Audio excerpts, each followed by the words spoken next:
Entrevista Venevisión, líder en opinión, por tu canal independiente, Venevisión.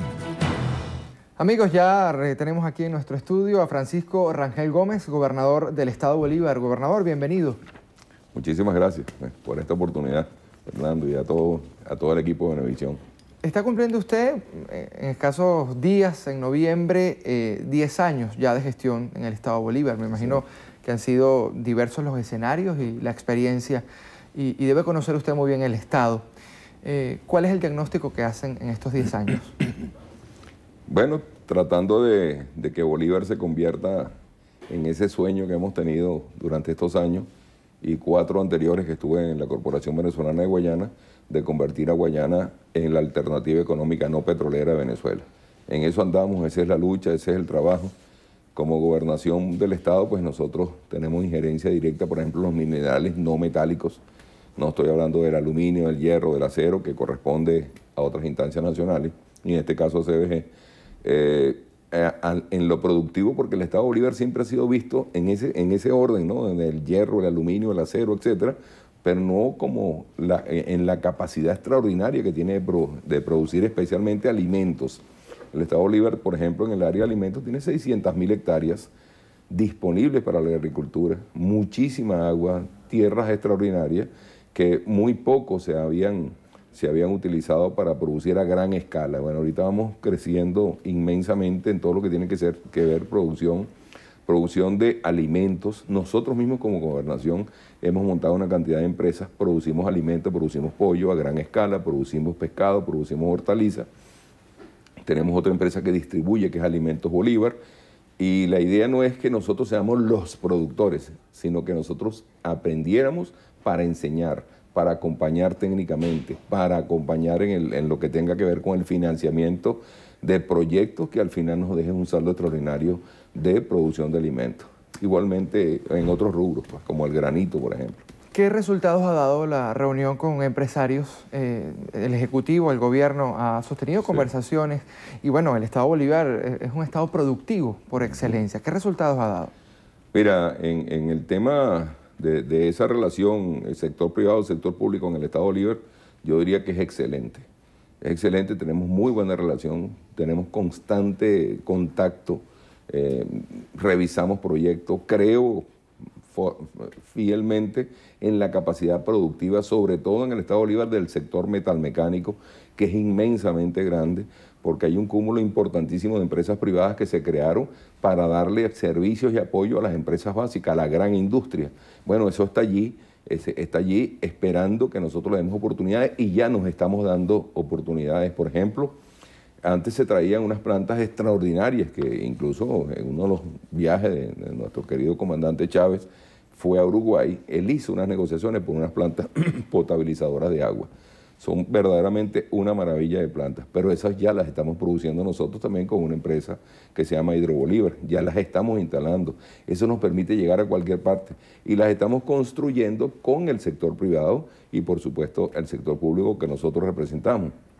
Igualmente, otros elementos que estamos ahorita en proceso de investigación, como la producción de camiones compactadores de basura allá en Guayana. Por supuesto no vamos a hacer motor ni vamos a hacer el chasis, pero sí tenemos la capacidad de hacer todo el sistema de compactación de basura. Así, una cantidad de posibilidades que se van visualizando y que tenemos procesos de investigación que nosotros mismos incluso estamos financiando allá en Guayana. Una de las grandes potencialidades es el granito. Yo insisto mucho en esto, porque antes comprábamos el granito italiano, y no era italiano, era guayanés, que se lo llevaban en bloques gigantes para Guayana, y después te lo traían cortado y pulido, y tú escogías ese granito italiano para tu cocina. Resulta que es granito guayanés que se llevaban de aquí para Italia, porque nosotros no lo estábamos procesando. Tenemos una potencialidad de 40.000 millones de metros cúbicos de granitos probados, y 100.000 millones de reservas probables. Eso implica una potencialidad inmensa. Acabamos de montar una planta, ya tiene 2 años aproximadamente, una planta muy grande para procesar granitos, se llama Granitos Bolívar, pero no queremos ser solos, queremos que mucha gente monte plantas procesadoras de granito y que seamos el gran epicentro no solamente para Guayana y Venezuela, sino también para Mercosur, también para el Caribe y para otros países del mundo. ¿Cómo hacer para replicar estas experiencias positivas que han surgido en el Estado Bolívar en otras entidades del país? Bueno, la relación nuestra, incluso como gobernadores de estado, es extraordinaria, es muy buena.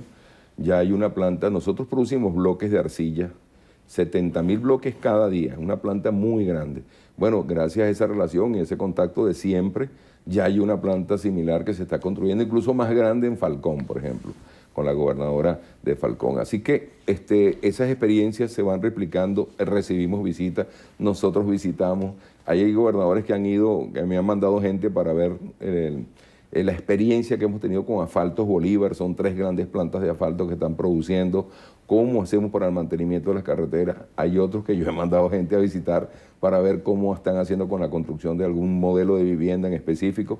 Yo creo que este proceso de interrelación y de aprendizaje, porque hay que decirlo, estamos aprendiendo también a interrelacionarnos, sector público y sector privado, y entre sectores públicos, nos va a llevar a una experiencia extraordinaria. Además de las crisis hay que sacar, sin duda alguna, lo mejor de ellas y andar hacia adelante en un país que tiene un potencial que no lo tiene nadie, que es Venezuela. Sin duda que después de 10 años de coordinar todas las acciones en el Estado Bolívar, estar frente a la gobernación, uno siempre hace revisiones. Con base a esas revisiones, ¿qué viene en los próximos días de gobierno? Mira, nosotros, antes de ser gobernador, estudiamos mucho, además de que tuvimos, yo diría que la suerte de que en el 2004 precisamente fue el referéndum revocatorio aprobatorio del presidente Chávez, y eso hizo que las elecciones de gobernador tardaran un poco más. Bueno, nos dio mucho tiempo para investigar.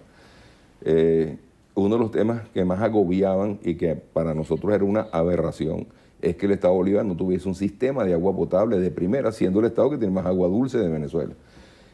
Bueno, recibiendo el gobierno, formamos una de las empresas que ya tenemos, Hidrobolívar. El Estado tiene su propia hidrológica y pasamos del 42% de la población al 95% de la población en estos años ya con agua en su casa. Queda un 5%, 67.000 personas aproximadamente que tenemos que proveerle agua en la casa. Esas son las cosas que nosotros queremos terminar. Ya tenemos una empresa que se llama Transbolívar, que funciona excelente. Está equilibrada económica y financieramente, pero además tiene un altísimo nivel de operatividad, porque tenemos talleres grandes de mantenimiento. Estamos transportando 37.000 pasajeros al día en este momento. Pero la idea es que no tengamos una cantidad de autobuses, sino que tengamos un sistema de transporte público adecuado al Estado Bolívar, incluso a sus dimensiones, porque es más cerca incluso ir de Ciudad Bolívar a Caracas o venir que de Ciudad Bolívar a Santa Elena de Guairén, y estamos en el Estado Bolívar. Imagínate las dimensiones del Estado. Entonces, sobre esos temas hemos ido trabajando, hemos ido aprendiendo y hemos ido transmitiéndonos con todos los sectores esas experiencias. ¿Cómo se han integrado los consejos comunales y los desarrollos productivos a estos proyectos que impulsa el Estado? Desde los inicios del surgimiento del poder popular, de la conformación de consejos comunales, las comunidades pues llenas de gente trabajadora, de gente luchadora, luchadores sociales en su gran mayoría, tenían las ideas de qué hacer para mejorar la vida en su comunidad. Nosotros, ¿qué hicimos? Le montamos 2 grandes oficinas de proyectos donde los consejos comunales van y les hacemos allí o le convertimos esa idea que tienen en proyectos ejecutables. Esos proyectos ahora, en este mismo proceso pues, de aprender en revolución, hemos ido avanzando y ya hay un Consejo Federal de Gobierno que está activado completamente, hay un fondo de compensación interterritorial y aquí acuden a esos estratos, acude el Consejo Comunal, pero ya con un proyecto hecho y con la plena seguridad que lo van a ejecutar porque lo vamos a acompañar técnicamente. En el marco del tercer Congreso del Partido Socialista Unido de Venezuela también han salido propuestas. ¿Cuáles de estas van a ser implementadas en el Estado Bolívar? Mira, primero manifiesto pues mi orgullo profundo por estar en el Partido Socialista Unido de Venezuela, por lo que hemos estado aprendiendo y viviendo. Es un partido que apenas tiene 7 años, ya va por su tercer congreso, pero ahorita no estamos en un congreso. Estamos participando los delegados del tercer congreso para crear el sistema de información. el sistema de formación que tanto necesitamos para prepararnos para los diferentes elementos. El presidente Chávez nos legó pues, un plan de la patria extraordinario, un plan con un contenido inmensamente profundo. Hay que leerlo, hay que estudiarlo. Incluso quienes no están de acuerdo con algo del contenido del plan de la patria, pero sin duda que todos tenemos que estar de acuerdo, por ejemplo, que queremos un país potencia. Eso tenemos que compartirlo todos. Entonces, la idea es un poco de una vez que se conforme el sistema de formación del Partido Socialista Unido, prepararnos todos como delegados, como cuadros de un partido, para asumir esos retos que tenemos por delante. El partido, y hemos conversado con algunos representantes del gobierno, se había enfocado mucho en lo electoral. ¿Cuál va a ser la diferencia de las próximas acciones que va a tomar? Sí, yo creo que esa fue la gran diferencia entre el MBR y el Partido Socialista Unido. El MBR fue una maquinaria electoral imbatible, no hay duda de eso, porque además está registrado en 19 procesos electorales. Nace el Partido Socialista Unido para ir mucho más allá, para no solamente ganar las elecciones, que es absolutamente necesario, sino para ir más allá, para desarrollar un país completo, para buscar un socialismo parido y construido por nosotros mismos, para tratar de que todos esos elementos que están allí, para tratar de que verdaderamente tengamos justicia social, incluso en estos 10 años, en estudiar tantos elementos y tantos problemas que hemos tenido que enfrentar y seguiremos enfrentándolos. Uno de los elementos más difíciles ha sido la inseguridad, ¿no? La inseguridad que heredamos, y lo digo aquí abiertamente, pero cuando estamos estudiando cómo atacar ese problema que estábamos heredando en aquel 2004 y que todavía tenemos que luchar muchísimo con él, nosotros decidimos ir a buscar las causas que generaban la inseguridad, que normalmente uno piensa en el alcohol, en la droga, en el desempleo, en otras cosas, pero en el fondo la principal causa que genera la inseguridad es la desigualdad social. Bueno, sobre esa desigualdad social se viene trabajando todos estos años. Todavía queda mucho. Ahorita el presidente Nicolás Maduro se ha metido más a fondo todavía porque fue a las bases de emisiones. O sea, él mismo pidió que se hiciera un estudio completo. Son 1.500 espacios donde hay pobreza crítica, pero esa pobreza crítica antes estaba en el 20%, ahora está en el 5%. Hay que erradicarla definitivamente.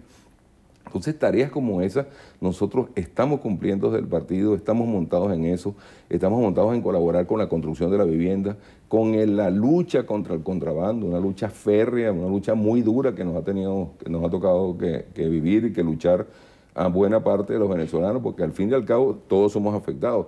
A esa discusión que hay con la bendita Cartagüeya, etcétera, etcétera, son medidas que está tomando el gobierno nacional, que está tomando el presidente Nicolás Maduro para proteger la economía de los venezolanos. No podemos ser oposicionistas, o sea, oponernos por oponernos a cualquier cosa.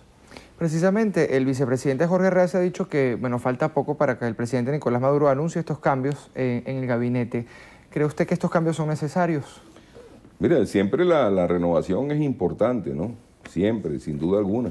Considero que el presidente tiene un gabinete también extraordinario, un gabinete trabajador, luchador. Uno de los grandes éxitos, de verdad, que hay que reconocérselo al presidente, es la política del gobierno de calle. Lo digo porque nosotros estamos en uno de los estados más alejados de la capital y hemos recibido en 4 oportunidades durante un año, en 4 oportunidades a todo el gabinete. Van allá, se meten directamente a buscar los problemas. No se trata de ver, vamos a ver lo que está malo. No, a buscar el problema para corregirlo, para que nos demos la mano, para trabajar en conjunto, para nosotros inclusive con la limitación que pueda tener un gobierno regional, apoyados por el nacional como ellos nos están apoyando, para asumir tantos problemas que hay todavía en unos pueblos que no tienen derecho a estar así, porque nosotros tenemos 100 años de país petrolero y ese petróleo es absolutamente de todos y de todas. Bien, muchísimas gracias, amigos. Agradecemos la presencia del gobernador del estado Bolívar, Francisco Rangel Gómez, hoy en Entrevista Venevisión. Quedamos con Gualesca Mansi. Gualesca.